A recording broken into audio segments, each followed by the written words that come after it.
University of Michigan law professor, former prosecutor, just all around awesome podcast star from Sisters-in-Law, Barb McQuade joins us. Hey, Barb. Hey, Barb. Good morning. Good morning, Stephanie. Good morning. Great to see you. Go Wolverines. Let's just start with that. Okay. Yes. Okay. All right. So you are here to be the adult supervision of our Matt Gaetz coverage. So thank you for elevating the conversation already just by being here. Okay. Happy to give it a try. All right. Yeah. just the headlines on Mediaite. Why is Matt Gaetz being investigated for sex trafficking? I'm going to go out on a limb without any legal training and say because he likely is guilty of sex trafficking. But I don't. Yeah. I mean, this case, is this not the weirdest case you've ever commented on? I mean, it's just all of the elements of it. It is weird. I mean, number one, sex trafficking is a very serious crime. Mm-hmm. And when it involves someone as prominent as a congressman, that makes it alone a very significant story. But then it's got this weird angle, as you've mentioned, about this allegation of extortion. And of course, we only know about the investigation into Matt Gaetz from Matt Gaetz himself. So right. I think there's a lot more information yet to be learned about what is going on here. Yeah. I hang around with a lot of you lawyers. I'm not one, but I was like, oh my God, shut up and get a lawyer. What is he doing? He's implicating Tucker Carlson. Tucker Carlson now is going to have to be interviewed, isn't he, by the FBI? I think so, because he talks, I don't know what he was trying to suggest there the other night, but he did seem to suggest that Tucker Carlson had met the person involved in the crime. I'm sure that whoever's investigating this case knows a whole lot more than has already been revealed, and they can make a decision about that. But I think that is very much a possibility because of the things that Matt Gaetz said on air the other night about Tucker Carlson and his wife being present with the subject of this investigation and having met her. So possibly he has brought Tucker Carlson into the case in that way. Well, Sean, give us number 6. This is Andy McCabe, of course, former FBI.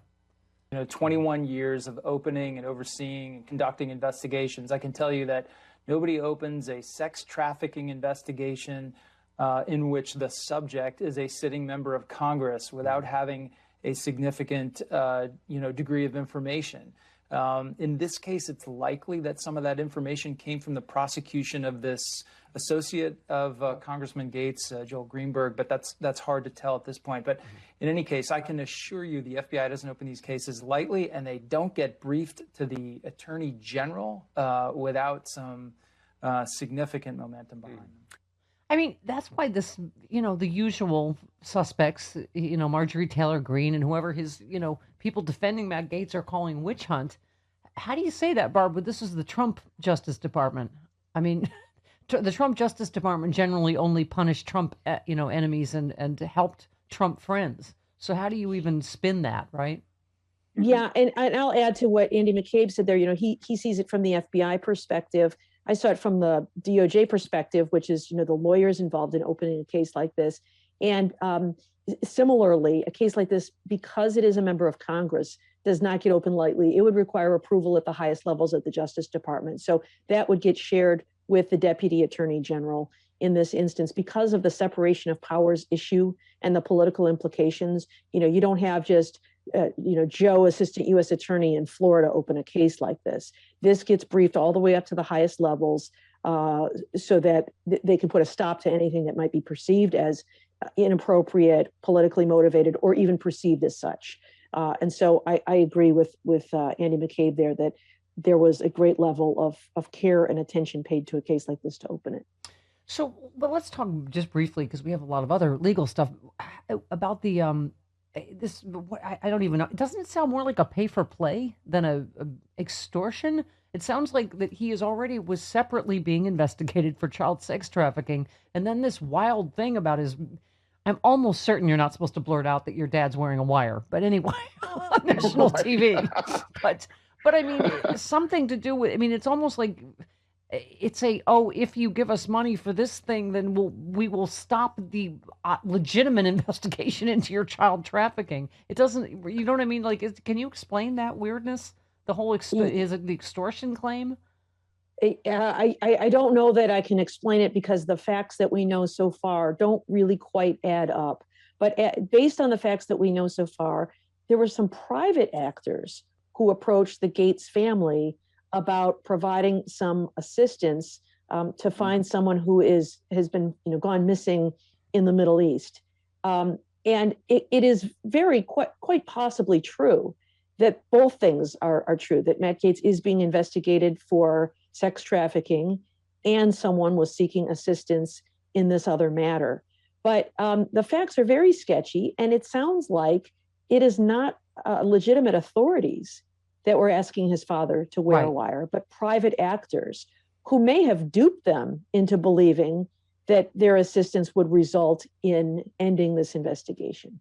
Maybe they have the ability to end the investigation, but it doesn't seem likely. That's really not the way the FBI works. It's not a current DOJ official, Barb. It's somebody that's what it wasn't even a position to extort. I mean, it seems to me like he admitted, like, I'm guilty of child sex trafficking, but this guy said he can make that go away. I mean, it's just the whole thing is extraordinary.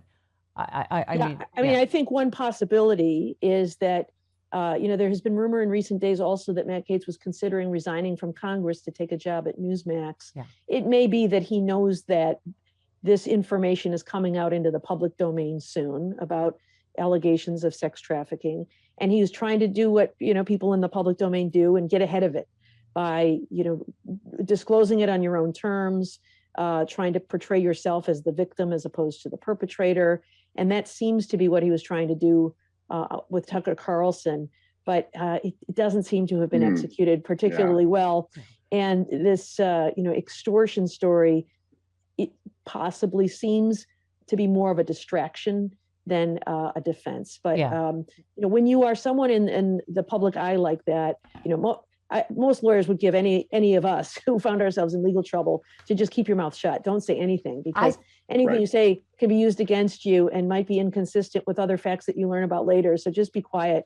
But when you are someone in the public domain, like a member of Congress, you have to think not only about your success in a court of law, but also your portrayal in the court of public opinion. And so I think that, he was trying to get ahead of this story to protect his own reputation. And sometimes it's just a matter of having alternate talking points out there so that people who are inclined to defend him have something to say. Right, can just do the same witch hunt, both sides do it thing. I hate Matt Gaetz, and my first thought was, oh, shut up and call Barb McQuade. What's wrong with you? Get a good lawyer.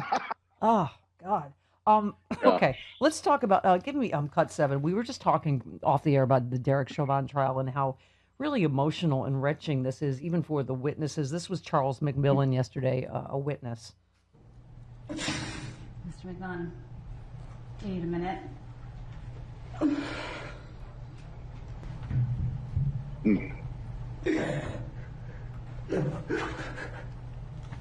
Oh my When you're ready. I'll just give you a moment, Mr. McMillan. I'm not sure if there's water as well. Oh. If you need a break to get some water, let me know, and we can take a break. Wow. I mean, Barb, we were saying many of these witnesses, it's just the empathy and the stark difference is the empathy and the guilt they're showing as opposed to Derek Chauvin's complete lack of remorse. Right? I mean, isn't that, I mean, it's wrenching to watch, but isn't that, a dichotomy that plays in favor of the prosecution? Yeah, I think this is one of the reasons that prosecutors prefer guilty pleas to trials, because it forces witnesses to relive the trauma that they went through. And, a man lost his life and these people watched it. You'll hear many of them say how they're racked with guilt because they didn't do more to help George. You heard several of the witnesses say that, and I'm sure they have relived this moment, and to have to watch the video again in this setting where all eyes are on them is got to be incredibly traumatic for all of them. And yes, I think that we haven't heard from Derek Chauvin or these other officers, and I don't know that we will, because he certainly has a right to remain silent and not to testify at trial. But the way he appeared that day with, the hand in the pocket, I think was a particularly bad look. He was expressionless other than, asking people to get back and get away. It does appear to be very cold. But, one thing I want to say, and not about Derek Chauvin, I don't know what was going through his mind, and this trial will determine that. But I have friends who are police officers, and I have seen them go through trauma. And one of the things we've done wrong in this country, I think for too long, is to expect police officers to show up at the scenes of bloody fatal accidents or murder scenes or horrific child abuse and then just go back to work the next day as if nothing happened. We saw that with the two officers at the Capitol who committed suicide.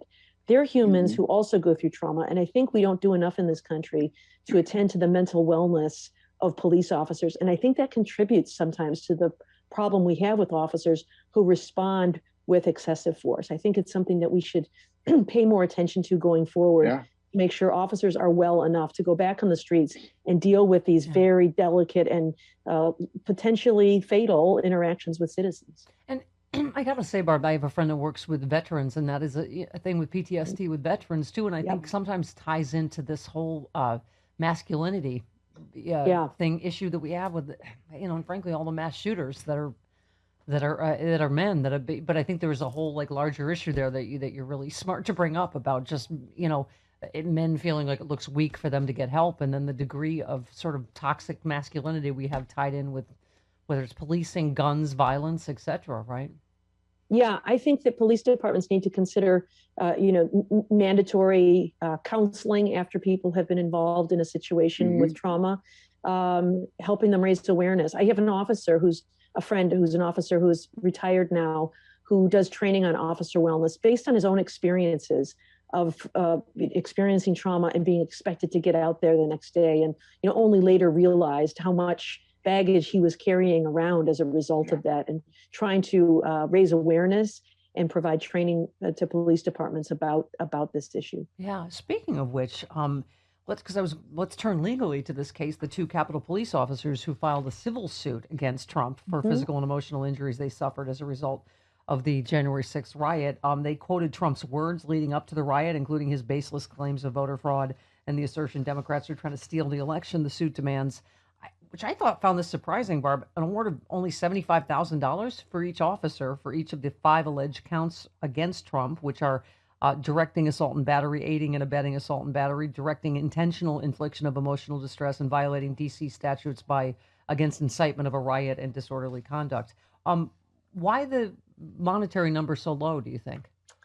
My guess is that is the jurisdictional limit in that case, the bottom, the floor, that you can't file in that particular court unless the damages equal that. So oftentimes you'll see that in a lawsuit, that somebody is just seeking whatever that bare minimum is, and then the proofs at trial will demonstrate the precise losses. So that's just a jurisdictional requirement to get themselves into court, and then that number will become more precise as time goes on. So I doubt that that's the final number that they would be seeking. And Barb, what are the chances, do you think, legally, Trump is going to pay a consequence civilly or criminally for the January 6th insurrection?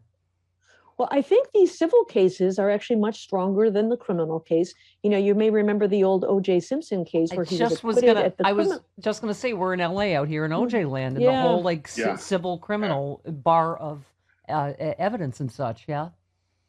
And so, when I was working in the U.S. Attorney's Office, there were certain cases that, we looked at that could be brought criminally or civilly or both.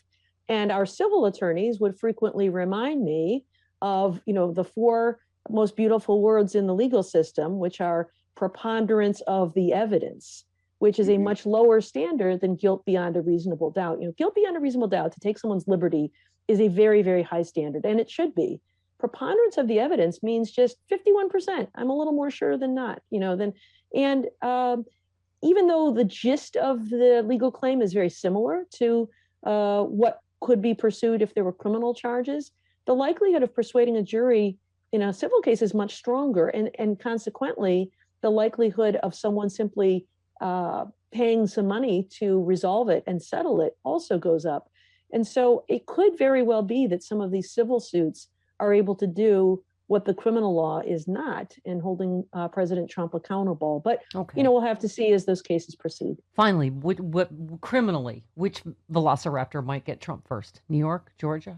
What do you think? It seems to me that based on the tea leaves, and of course we don't know all the facts, but the things that have been pursued by Cyrus Vance in New York, who is a very serious and good lawyer, as are all of these people, but he has been so dogged in pursuing these tax records and has hired some very good and experienced people to pursue this. It makes me think that there's some there. Yeah. His case has reached a sufficient level of development that makes me believe that he thinks it's a serious case. And so, the likelihood that there is some improprieties based on the things we know about Michael Cohen, who pled guilty and was convicted of fraud, the reference of President Trump as individual one in a DOJ document, as a pretty strong indicator that there's some good evidence there. So it seems to me that's the one that is most likely to come to fruition at some point. I have indicated by a certain finger that Donald Trump has always been number one with me, Barb, but we won't get into that. I agree with all of your analysis today as a former U.S. attorney myself. Just kidding, April Fools. I'm just a comedian that tells fart jokes, but you came on my show, and that made it all the better. Go Wolverines! And listen to Sisters-in-Law, the wildly popular new podcast. Thank you, Barb. Thanks, Stephanie. Always a pleasure.